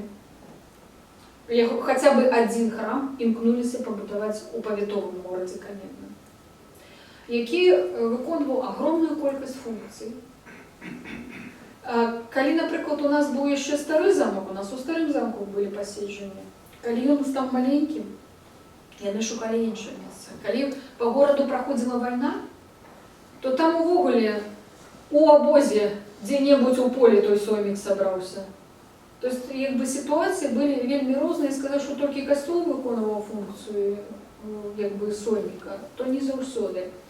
Але костюли вони виконували і адукаційну функцію, і функцію там заховання різних речей їм віддавали, бо це було каменне, і поховання, і знову ж урочистість, тому що там, наприклад, традиція бути похованим у костюлі. Посипальниця. Так, это иметь фамильное склепение, это означало то, что с этого боку будут стоять гербы и шильды, что это будет похование, або хоругвы с гербами и так далее. То есть как бы это была такая публичная простора, где презентовалась не только религийность, где презентовалась и сословность. У нас у фарном костюле, у фары Витовта, это был мещанский костюм. И там презентовался кожный цех мещанский. Ты скажи, что про Городні говориш. Да, угородний, да. То есть, как бы, тут сказать, что мы, ну, вот, чисто религийность, то нет. А ось ще я Державні таке акти питання. оголошувалися в костьолах і церквах И на рынках, священниками. и на на рынках. ринку. Площади. І церкви і костьоли ще виконували охоронну функцію. Ну, конечно, конечно. Але ж після 1648 года, коли був уже у Заходній Європі Вестфальський мир і почалася Хмельниччина, на Білорусі так само почалася релігійна війна поміж православними і католиками. У нас эта война не стихала, скажем так. У нас не была такая война, як я лічу, що наявність многих конфесій спровокувала много внутрішніх конфліктів. Прийняття католицизму почався перший конфлікт, а коли прийняли унію, гвалтовним чином стали забирати церкви на унійські, не костьоли, а церкви на унійські. Православные. Да. Это спровоковало новый конфликт. Плюс эти конфликты у нас перешли у побытовый стан, у які. Священника побить, на поле його наїхати, або на церкву, або на костьол і так далі. Тобто, вот этот внутрішній конфлікт, шматконфесійний, у нас він у 18 столітті згуляв негативну функцію і повпливав на поділи Речі Посполитої. Тобто, якби, по великому рахунку всі ховались за релігією, а завсюди стояв майомосний інтерес. А насправді це релігійний конфлікт не був такою великою драмою. Ну, його просто використовували. Я кажу про використання, якби, можна казати, любі стяги, да? Але реально використовували, і реально, коли читаєш, наприклад, дзьонник Альберта Станіслава Радзивілла, то він православних якими тільки словами часом не это. З такою зневагою про православних і протестантів пишет, то есть все равно вот эта вот напруженность, такое вот между людьми, з-за релігії. Яна існувала, і яна і бачила у приватних документах. А що А як же міф об толерантности белорусов? Может, таких- Потому что все селяне толпой пошли в униатскую, никто не восставал. Видите, Это между таких собой не- священники воевали. Самых нетолерантных, А кого я сьогодні? бачила у своїх життях, это менавіта белорусы. Со своего життєвого опыта больше нетолерантных людей, чем белорусы, я не бачила.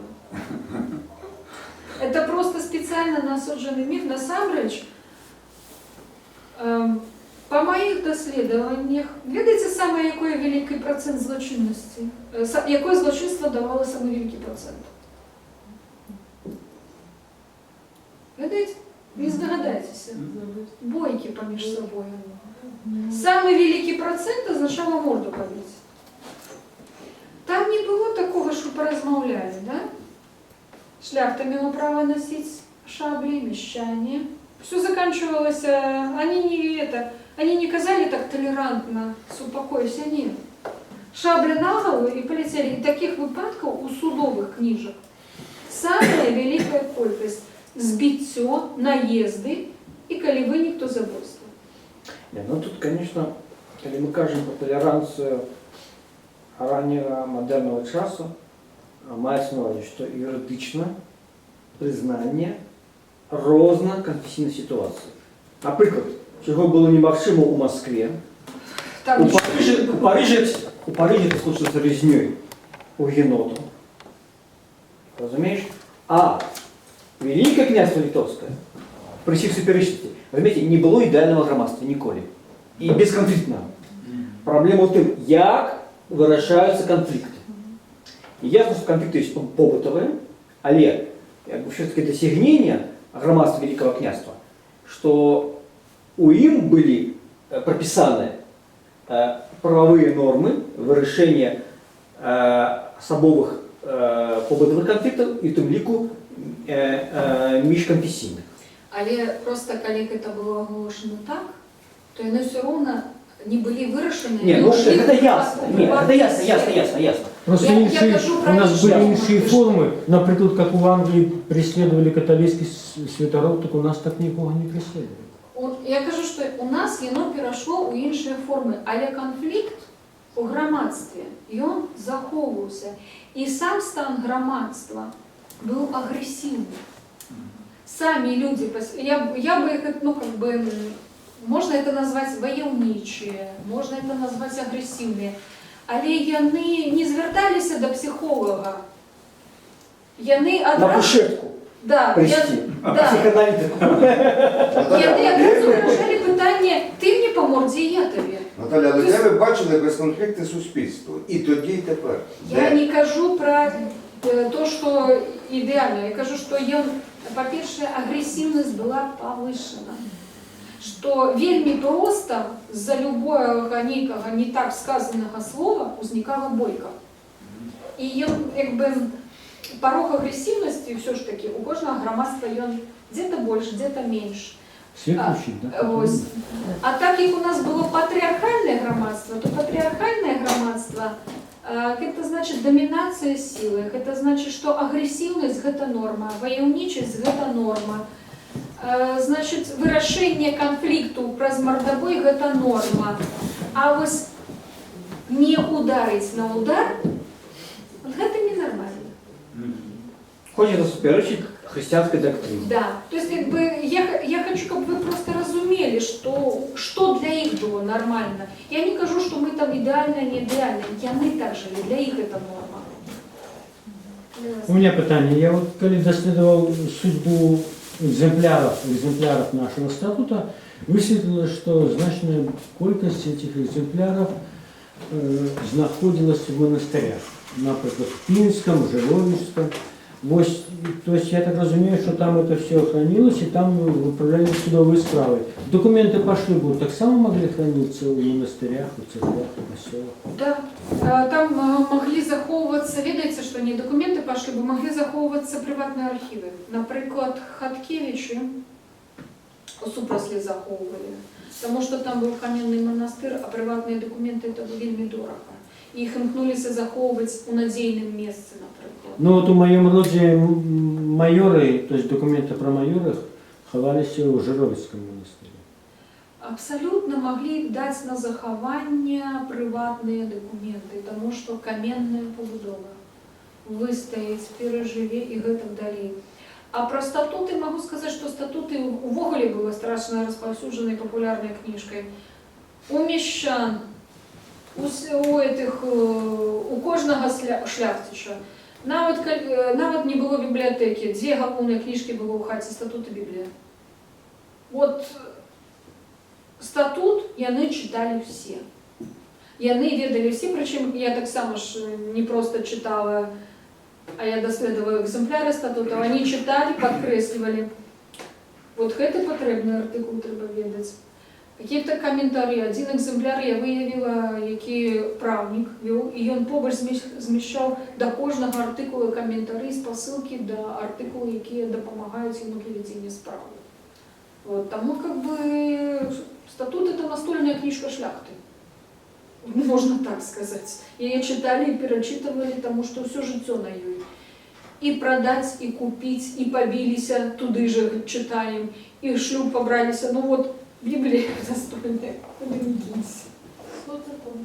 У меня еще питание на конт, як влияло вот эти вот умовы шляхетского шлюба на нашей территории, на Західну Европу. Приклад это вот, когда Антоний Радзивилл женился на какой-то французской княгине Марии Радзивилл, и он повинен был вертаться, змушенный законодательством вертаться сюда, привел ее с собой, и она начала побудовывать не свіж, там все другие маемости, обзывая при этом нашу шляхту полными обалдуями, что мы такую маемость вот загубили. Вот это был якой уплыв вот это вот шлюба шляхетского на стосунки з Західною Європою. Ну, по-перше, шлюбы с людьми... То есть она приехала, она тоже, у нее своя традиция была, и она вымушена была восстанавливать ту маемость, яку они довели до ручки, эти пьяницы, шляхты Радзивилли.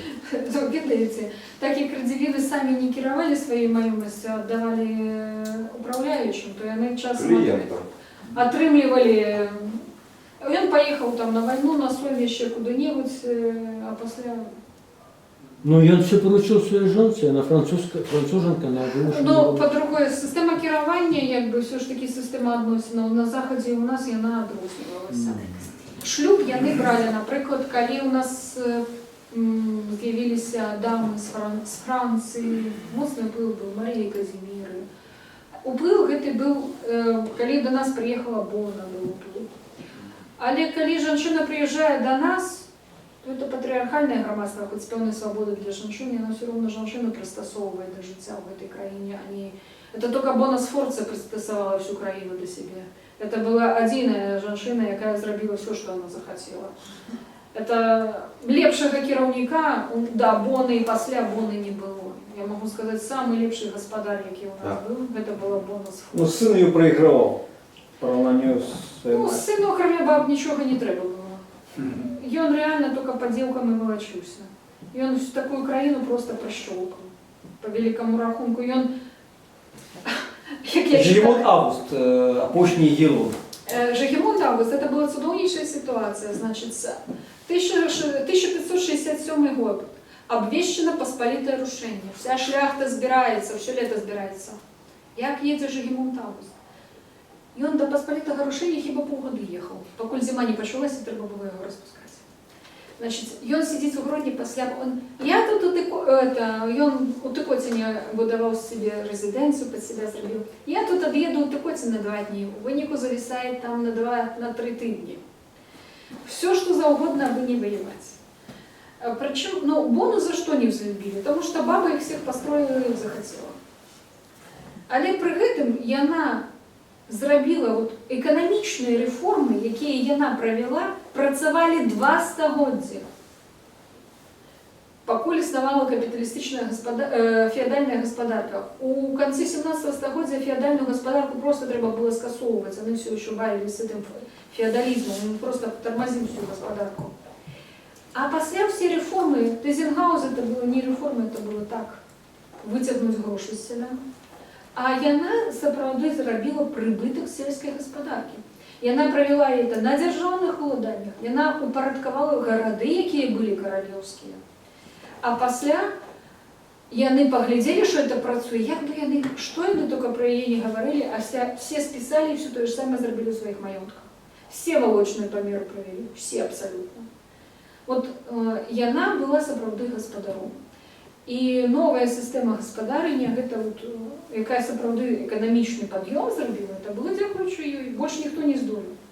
Все астатнія карысталіся тым, што яна правяла у першай палове 16 стагоддзя і працавала до канца 17. Все астатнія, она нават не просто правяла рэформу, она малайчынка, она зрабіла пры сваім двары, экономистов стала учить. И это экономисты после были во всех інших господарках. То есть не просто вот приехал, я хочу, так и роблю, а она учила экономистов. Это, ну, справді ее деятельность вот, узорная в этом плане. У мене питання про роль статуту знову. Адам Міцкевич пише, що у часи розквіту Великого князства нават вялікія магнаты падпарадкоўваліся статутам, калі у суд звяртаўся мелкі шляхціч. Да. Але потым усё змянілася. Калі гэта... Я могу отказывать за 16-17 стагоддзя и за семейные адносіны. Потому что, например, калі справа крымінальных адносінаў, хто кого побил, там може по-розному вывести, як бы гэтую сферу я не дзейнічала. Адносна семьи. Ситуация была такая. Калі правопорушение, и семья его допильновала, и не важно кто, яны отказывали по закону. Калі было згвалтаванне, отказывали по закону. Калі збіццё, отказывали по закону. То есть, як бы, не важно, что это Радзівіл. А Радзівіл дастаткова таксама мог атрымаць ад іншай шляхты нормально. Это у нас только то, что яны так панавалі. А Валовичи просто нахабно выбили Радзівіла ў стрымання у двары, якія яны мелі у Гродно. Валовичи наехали на этот двор, выгнали урадников радзівілаўскіх. То есть сказать, вот, например, выпадки, что магнатэрия могла робить все, что хотела, можно было упорядковать магнатэрию при жадании. И зноў же залежало, все ж таки имкнулись, нават калі были правопорушения, имкнулись все ж таки, калі обыходить законодательство, то пригоже обыходить. Отдельно была ситуация, калі все робили, что хотели, это была война с Москвою, 1654-67 годы, калі перестали дзейнічаць суды практично. И что хотели, то вырабляли. Я вот читала по Гродскому суду, документы трапляли у книги Войта. И там, что хотели, то робили. Захочу, актыкую документ, захочу, не актыкую. То есть вот они поглядели, что по сутности судовая система рассыпалась, отказности нема. Короля того еще пойди злови, он сам утекает от ворога по всей Речи Посполитой. И можно робить все, что за угодно. Вот у войну было все, что за угодно. Сусед на соседа, на свояков. То есть вот это была экстремальная ситуация, коли ніякий закон ничего не дзейнічаў. У мирные часы, например, была такая ситуация. Я не могу вырашить проблему в своем повете. Значит, я еду на трибунал. Я не могу вырашить на трибунале, я еду до короля на асэсарскі суд. То есть и была некая магчымасць, значит, мой документ не актыкоўваюць в этом повете, я поеду в суседний повет актыкую. Была магчымасць нейкім чынам выкручиваться з ситуации. И все ж таки притягнуть до отказности, сказать, что уже увогуле у нас было беззаконие, по семейному праву я не могу сказать, что у нас вот все, что хотели, то и вырабляли. Не, есть нормы права, традиции пильновали, шлюб, значит шлюб, а не зґвалтаванне. То есть якби от по сімейному праву імкнулися виконувати основні функції. То есть якби можна, звісно, казати все, що завгодно, але у нас заховалися судові книжки, які показують, що є норма права і у суді вона виконується. Але ж уже промовами Лешки обвинувачує магнатів, що вони не підпорядковуються законодавству і роблять все, що жадають. Зрозуміло, промова Мілешки, вона у певному сенсі має рацію. По-перше, у нас огромна була територія. І кожен повіт мав 3 судді. І в одним повіті з суддями було все в порядку, а в другим повіті було не вельми. Тобто, знову ж, це моцно залежало від виконавчої влади на місці. Але навіть гэту виконавчу владу на місці можна було притягнути до відказності. Оно, правда, не завсёды где-то отрывалось, где-то не.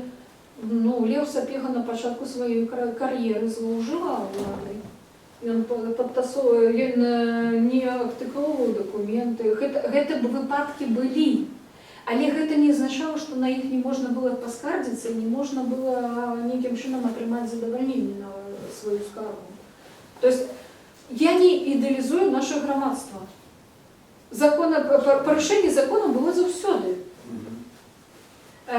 Є ще друга річ. Наколькі магчима та ці інша система створює магчимість змагання з порушеннями у законодавстві, у системі адміністрування і у судовій системі. У нас цієї можливості були. У кожному випадку по-разному. Где-то можна було, где-то у кого-то отрималося, где-то ні. Знову ж вельми тяжко сказати, що у нас було або беззаконня, або у нас абсолютно правова держава, у нас всі виконували право. Ну не було так ні в одній державі. Але імкнення притримуватися права було. А коррупция? Звісно, було. Посади. Ну, Квітніло. ви глядите, як хто отримував посади. Ну, ясно. Батько передавав сину.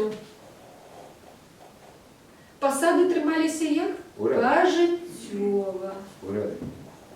Вибори у нас тільки були ті у магістраті. Але у магістраті до самої смерті, коли чоловік спочатку був главником, після він становився радцем, після бурмістром, після радцем і до кінця життя. Ну, на трибуналах еще был, конечно, маршал. Выборные трибуналы. Вот. То есть, якби, но тим не менш, на своїх посадах вони імкнулися себе поводити більш-менш акуратно. Скажем так, коли уже суддя зовсім уже неадекватно себе поводив, це для його могло дренно скончитися, його могли просто забити. Не треба думати, що у нас там всі сілі у той часи будуть тривати, що він там буде на голові ходити. Ні. Ну, как бы, межа тривання, яна вельми хутко сканчувалася. А коли почалося тое, що каб здійснити судовий присуд, треба було починати місцеве рушення. Ну, я могу сказать, такие выпадки, это не почалося, это залежало от певної ситуації. Наприклад, супроть Ульяни Боговітіновни було виправлено 3 поветы, как забрать маемость Озерница, и не забрали. Я сказала, не отдам. После смерти мужа Ивана Хорностая уехала в маёнток, и не отдам, сказала, покуль з не домовились.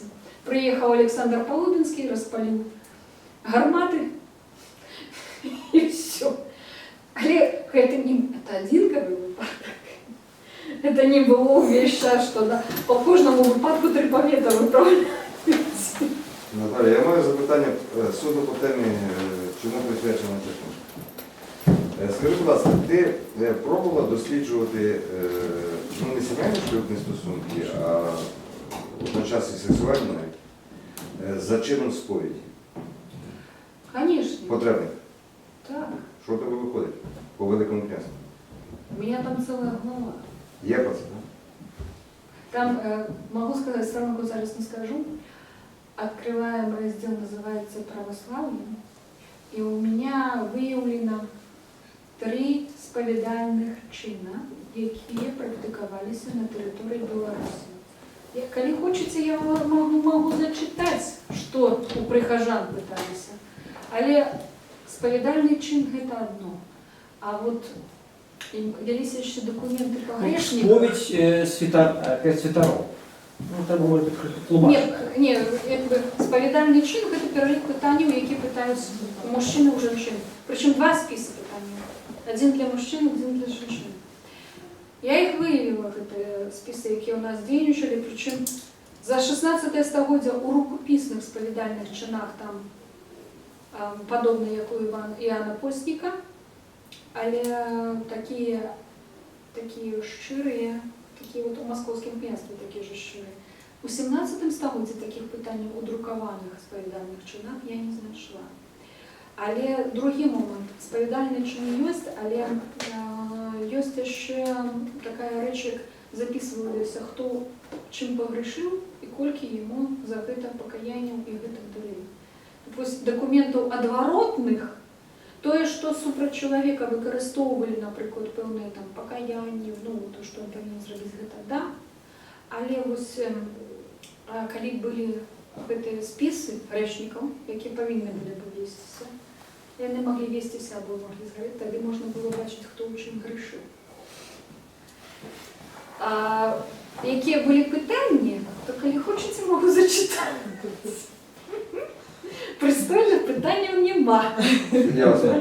Наталя, але я не пояснив, чому мене це зацікавило. У російській науці, здається, є така у Петербурзі молода дослідниця Карагодіна, яка для московського православ'я досліджувала чини сповіді за московським требником, і вона дійшла несамовитих висновків. Справа в тому, що у московському православ'ї, це вже в основному 17 століття, раніше там цього немає, очевидно, так?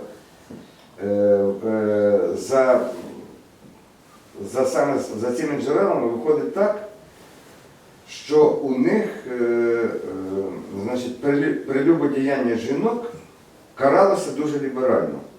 А это усюльта? Покута? Ні. У Європі. Не прелюбодіяння жінок, а у їх вельми спокійно ставилися до лесбійських стосунків. Ні, йдеться про подружню зраду. Раз і про... Позашлюбну, так. Да. І вона порівняла із тим, що було в Європі, так у Європі за це майже жінку могли спалити на вогні. Ні, так дуже жорстоко. А в московському православі гладили жінку за... А в якому столітті? Від 17 по 17. Так. І фактично я коли це прочитав, до речі, в її монографії про це є дуже мало, але в неї були артикули. І я свого часу це зауважив. Да? І мені зразу стало зрозуміло, чому Росія інша, а ми, українці, білоруси, зовсім інші. Ну, я вам можу сказати, у нас так само піралюк жіночий не вельми хороший. Ви розстроїтесь. У Європі, я можу потлумачити, чому у Європі так. У них було прийнято і діючила вот эта саксонська люстра,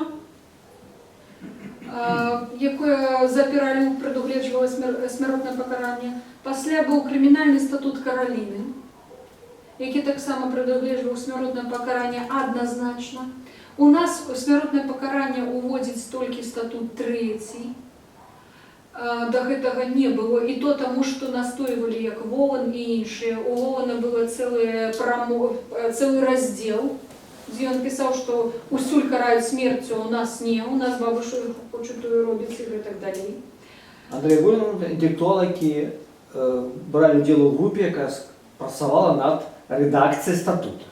Вот, і він це просовував. Але, знову ж, по судових випадках з піролюбом у нас по-разному. У одним випадку було так, що міщанин застав жонку з 3 козаками, і жонка тільки розвод отримала. А у другим випадку було так, що мужика зловили на гарячому учинку і одразу до смертного покарання. Тобто, вот однозначно казати... Вот, ну, моральніше наше суспільство, моральніше, набагато, ніж московське. Я можу сказати, як завжди казали про москалю. Як їх завжди лічили нації злочинців і рабовників. І це просочується во всіх документах. І описуються, наприклад, ті речі, які вони використовували для забойства нас так не робили. Тобто, наприклад, були вельми моцно уражені, я не вірю, просто це зустріла такого у дзьоннику, не ведаю факти просто документальні, що жовніри, які були зловлені нашими москалями, значить, їх зв'язали руки, поставили живцом у воду і стали її гріти. І живцом так варили. І після їх розрізали. Тобто, якби їх лічили, навіть на невольничих ринках за москалів давали менше, тому що навіть турки-татари їх лічили гадкими людьми. І завжди, коли на невольничому ринку питали походження, то за литвина давали більше, за москаля менше. Ну, это называется этничный стереотип. От, ні, я цитую ті документи, якби, з якими я працювала. Я не кажу, яке, громадство і так далі. Сповідальні чини, які я знайшла, я можу прочитати. Зараз можу вам сказати, може... Священник у жінок питав абсолютно все. Кому зраджували, в який спосіб. Правильно? І у мужчин не менше. Зараз я скажу сторонку. Что, сейчас по-другому спрашивают? Сейчас А не ви на сповідь спрашивают. А, это уже в угле, да. Не Здесь спрашивают уже- вообще. Наталя, читай. Не спрашивают. Після Я не знаю. 287 Я сторонка, езжу на Украину. Всегда. і там цілий перелік пішов. Вот что у мужчин питали. Ти спокушав дітей, ти живеш у розпусті, ти ж законною жонкою, ти займався сексом з 2-3 жінками, ти здражував жонки, мав секс у пост, вечором у суботу ти свята, спокушав невинницю, думав об чужой жонці, підманував, за груді тримався, був жонкою перед сповіддю, ходив до блудниць, чужую женщину тримав за груді і лона, робив ручний блуд, нелепость с жонками, мел сексуальные стосунки с кумою, своячками жонки и так далее. Робил блуд у сне. То есть это то, что пытали цікаво, що вечір суботи, это, в принципе, решилось все таким греховным. Так? перед неделей. Да. Перед неделю, так? Да. Неделя. То есть каноничное право и католицкое, и православное, оно визначало дні, коли можна, коли нельзя займатися. Ні, Паводле католицтва, так у вогулі, там вогулі ніколи не можна. Навіть коли хочеш жонку, то не можна. Я не ведаю, коли там можна. Бо там отрымливается так. Коли постные дни, так, середа, пятница, коли святы,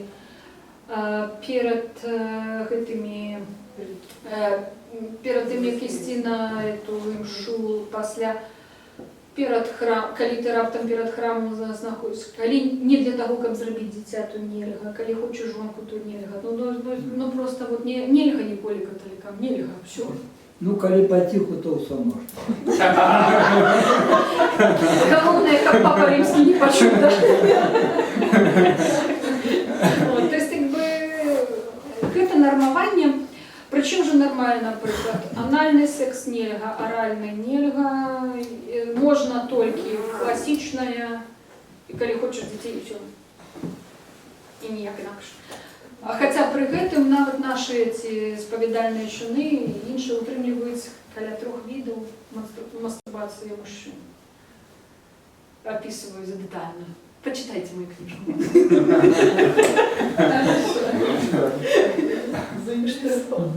В Минску отбылась в апреле месяце конференция историков религии. Европейцы приехали и сказали, караул, срочно надо уводить все религийные нормы, какие основали, потому что мы до ручки дошли. То есть это католические запреты все надо уводить снова. Видите, на мою думку, самое варто это медичная заборона. А все остальное, это уже кто на что придумает. В этом плане самыми прогрессивными были китайцы, причем технику китайского секса у нас видали.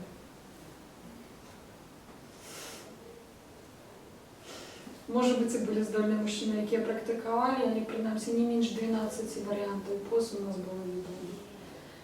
Ну і довести, наприклад, сексуальне сімейне життя до класичного католицького, это будет, як одна актриса сказала, я не ведаю, що таке секс, і все життя була замужем. Наталя, так давно ж відомо, що християнство – це релігія імпотентів у порівнянні зі східними релігіями.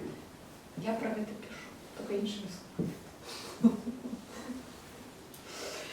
Ну, я не лічу, що це адекватно все уводить. Є речі, на які є медичні показання. Коли уводиться заборона займатися сексом під час менструації, це абсолютно нормальна річ, тому що в цей період жінка вельми сприймальна до різних інфекцій. Це слушна, нормальна заборона. Заборона займатися сексом під час цижарності так само має рацію, тому що є різні ситуації викидушів і так далі. Тобто, ну, как бы є медичні, нормальні, раціональні речі. А доводить чоловіка до точки кипіння, коли його мозк знесе від того, що його секс був тільки тоді, коли він дитё зачинав, то ну, це вже, по-моєму, і це така ж біологічна потреба, як поїсти. Просто до гэтага ставіцца так же, так і як до їжі. Коли ми миємо фрукти, то те ж саме треба робити, коли займаються сексом. Всі правила гігієни. Это просто з гэтага не треба робити. Вот, знову ж адмоўна дзейнічае як суцэльная забарона, так і суцэльная распуста. То есть вот суцэльная распуста, якая панавала ў Рымскай імперыі, яна прывяла до дэградацыі і знішчэння Рымскай імперыі. Суцэльная распуста, якая была ў Рэчы Паспалітай ў другой палове 18 стагоддзя, прывяла до руйнавання краіны. То есть скрайнасць, яна нідзе не бывае карыснай. То есть, ну, как бы, усюль, ну, как бы, завсюди треба думать, адекватно ставиться до певних речей. И просто отсутность традиций и выхования приводит вот до таких з'явок у громадстве, потому что у нас не заборону треба уводить, а адукоўваць треба. А что вы забороняете, коли вы не патлумачыце человеку элементарные речи? Потому что заборонять, коли можно рассказать правила контрацепции, гигиены и просто нормально это адукоўваць людей, что есть какие-то традиции. У нас были в этом плане традиции, але я просто сутыкаюсь с какой дивной речью. Белорусов был секс? Боже, мы ж такие чисто невинные, почкованием помножаем. И вот знову же довели такую традицию, что як секс у белорусов? Мы ж ни с кем ніколи не як. Вот, ну вот, так само, знову же, вот, коли з нашої гістаричної пам'яті прибрати гэту культуру, то ми атрымліваемся імпотентами нейкими. То есть, коли во всех краінах уже история секса абсолютно распрацаваная речь, и это нормальная з'ява, то у нас, як страшно жить. Ну, повинно, как бы, и тоже на наших гістфаках уявить, что кто-то будет про это рассказывать. У нас же только две головные темы: политика и экономика. Все, больше ничего не існує. Ні, я це називаю інакше. Для історії, скажімо, нас України, для історії України ХХ століття. Да? Що викладається?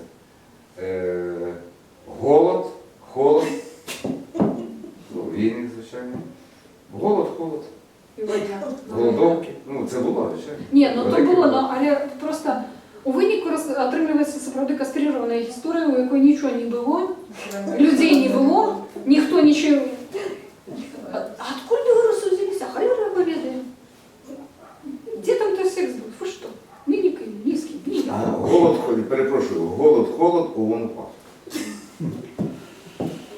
А ты не имеешь той же самый Собеский с великим задовольнением у калмыка распытывал позы и вариации. А калмыки от этого научились от этого у китайцев. То есть, как бы, люди у той час имкнулись новые веды здобывать. Это было международные относины. Ну. А у нас придумали, что у нас ніколи нічого не було. Шлюб – это тема для дослідження. Що ви говорите? У нас і шлюба не було, нічого не було. Ну, всі одразу колгасами помножали. Тому якби... Система правов человека потребует и задовольнения права человека на сексуальное задовольнение. Это так само право. Это абсолютно нормальная физиологичная Ну так, норма. но все-таки вертаючись до теми твоєї книжки, це буде гладити, наскільки складно регулювати було міжконфесійні шлюби? Абсолютно не складано. Это як не вирішить, так і буде. Так звані змішані. Яны змешаныя, яны былі, але было так. Як яны паміж сабою павырашаюць, напрыклад, вырашала так, хто будзе венчаць. То есть была проблема. Так? Но я так думаю, что религийность не имела такого значения, как пасах. То есть першасное было маёмасное. Религийность больше імкнуліся захаваць релігійнасць протестанты у сваім коле. А православные с католиками женились, то есть как бы это было так звычайно. Яны вызначалі толькі, хто павенчае. Пасля были моманты, калі пераходзілі эту релігію, мужы там ці жонкі іх і так далей. Але сказаць, што это такое складанае пытанне, зноў жа без метрычных кніг цяжка сказаць, што, напрыклад, былі б метрычныя кнігі, і зноў жа шляхта. А яна дзе хацела, дзе там могла пажаніцца. Не абавязкова ў сваёй парафіі. Хочаш у Вільні паехала, пажанілася. Хочаш у Варшаве пажанілася. То есть, зноў жа, як яшчэ яе злавіць? Як яна? То есть, і апісанне шлюба у дзённіках. Быў на веселье. Было добра там. Хто-то кагосьці там пабіў, або п'яныя былі. Всё. Было венчанне. Венчанне, вот наколькі я зразумела з усёй традыцыі весельнай, венчанне займало такую не самую істотную роль. Самое важное это было веселье, причем урачыстае, с усімі прамовамі, з красамоўцам, які будзе ўсе расказваць і гэтак далей. Каб там былі абавязкова якія-небудзь тэатралізованыя рэчы, бойкі тэатралізованыя, песні, танцы і гэтак далей. Да. То есть вот у іх важно было, чтобы было много гостей. Ну, веселье это, прежде всего, была такая публичная манифестация легитимности этого шлюба. Это не просто как бы беседа, забава, да, не просто гулянка, а это как бы в певному сенсі виявлення правового акта, так само. Ну, і причому чому проіснував Ну, і довго... родовий престиж теж. А ясно, ясно. Чому довго у многих сословиях проіснував невінчений шлюб? Бо головне було весілля. Веселье означало, что пару признали в громадстве, все. И это было самое важное.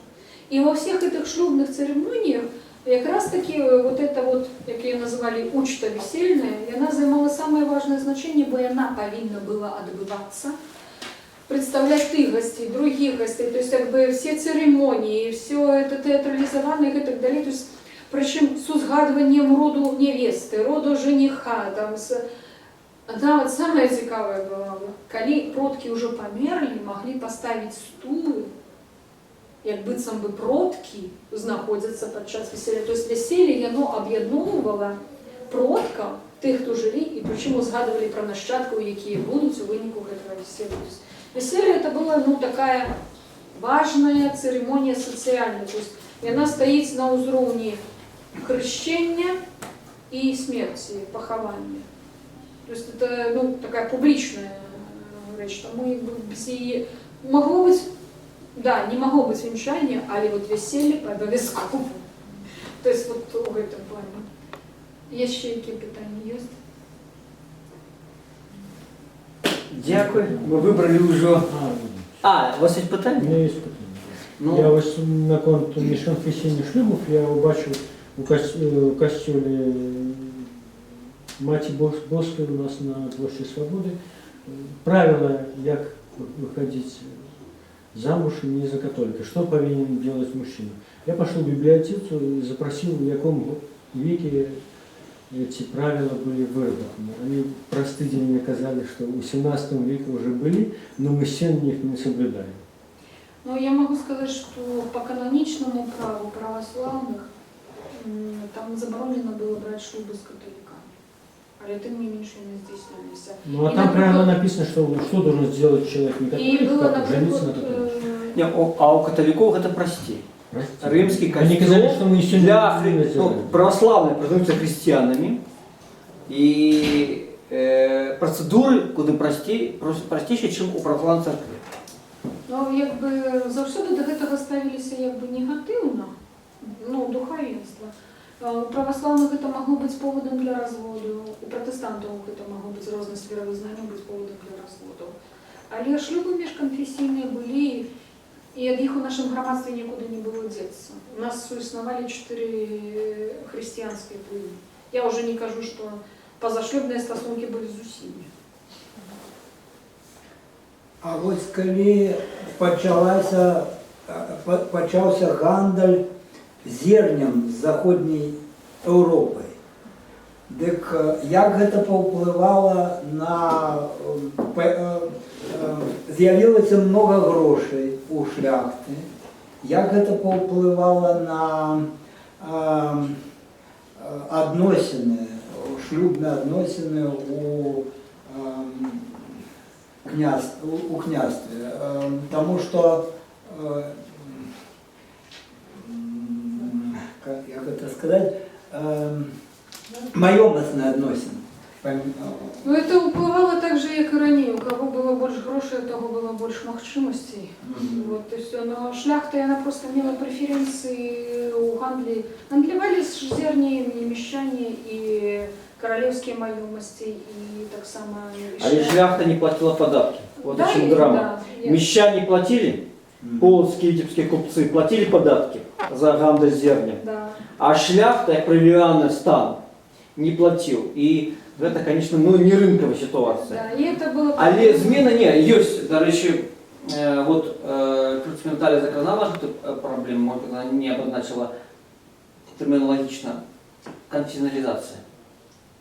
Это з'ява огульноевропейская,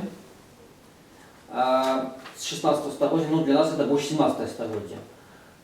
Это, видите, коли просто існувало традиційне громадство, так, і ну, люди були при своїй церкві, і максимум було порозуміння.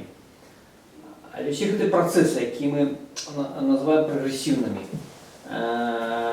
реформація, ренесанс, вони привели до обострення релігійного питання у сенсі приналежності до конфесії. Ось ця обостреність, яка і в літературі просочується, і на яку реагує третій статут, она, в принципе, называется конфессионализация. Это огульноевропейская з'ява от Франции до Вильни, до Великого князства Ну, Литовского. прошу ще оце стосунки церкви і держави. Ну так миновито возникает проблема стосунков церкви и державы. И это, конечно, отбивается и на приватном уровне так само. Не, ну, конечно, оно отбивается в том плане, что посады могли займати люди верознання. Зрозуміло, що преференції при гандлях могли на это отбиваться. Але сказать навпрост провести на шляхетский шлюб я не могу. Это больше повпливало на мещанский шлюб, коли з'явилися шлюби поміж купцями, наприклад, у нас огородні повпливало. Коли стали приїжджати купці з Прусії і братися шлюбом з місцевими міщанками. Ось на міщанське сословие це більше відбилося, коли більше стали з'являтися шлюбів з представниками інших націй. І вони стали сюди приїжджати, осідати і з'являтися у керівництві города. Це більше для міщан мала роль. Шляхта, вона якби у цьому плані... А князские и магнатские роды в этой консолидации земельной маемости элементарно могли игнорировать. Это, в принципе, вот как опошний приклад, все-таки стал вельми гучный Софии Слуцкой. Ну, есть документы, что она все-таки была католического верознания, муж ее кальвинист, Радзивилл, а сама она православна святая. Вот бачите, які у нас... Ну, це наша історія, вот так воно і виглядає. Причому, мало того, про її є цілий оповідь, який нас зрадити не можна. Але до цього всього, коли треба ще додати, що це була блискуча епоха релігійних конверсій. Да, Переход з конфесії на конфесію. да, это було просто... І це причому робилося, це непевно вже досліджено, правда? Ні, ну, причому не завжди можна це виловити, Так, це тяжко робити. бо нема метричних книжок, як завжди, нема документів, а тільки згадки. Коротше, людина протягом свого життя могла туди-сюди з одної конфесії в другу переходити по кілька разів. Так, це було. І ти А не... потім, значить, вона то православний, то вона протестант, то вона потім католик, а потім, коли у кінці життя ніби вже католик, да? А потім, виявляється, заповідає в тестаменті поховати православному знову правильно. Але ж коли почалася контрреформація, то вже ситуація змінилася. Тому що почалося давлення на Ну так. ось, і, до речі, 4 сини Радзивіла Чорного були, знищали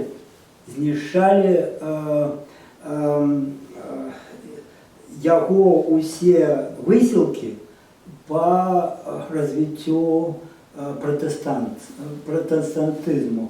А сини Константина Острожського, апостола православ'я, знищали його висілки по Обороні православ'я. обороні православ'я. Так. Наскільки мені відомо, в серйозній літературі сьогодні, те, що ви кажете, сприймається як міф. Ні. Вона джерельно не підтверджується. Это не миф, это По факт. Радзивіла 100% не підтверджується. Это факт. Ну, була величезна конференція, де це спростовувалося у Бресті. Спростовували. Ну что, мы перебрали уже свой час. Так, Все, что можно. Наталья нас затягнула. Давайте подякуем нашему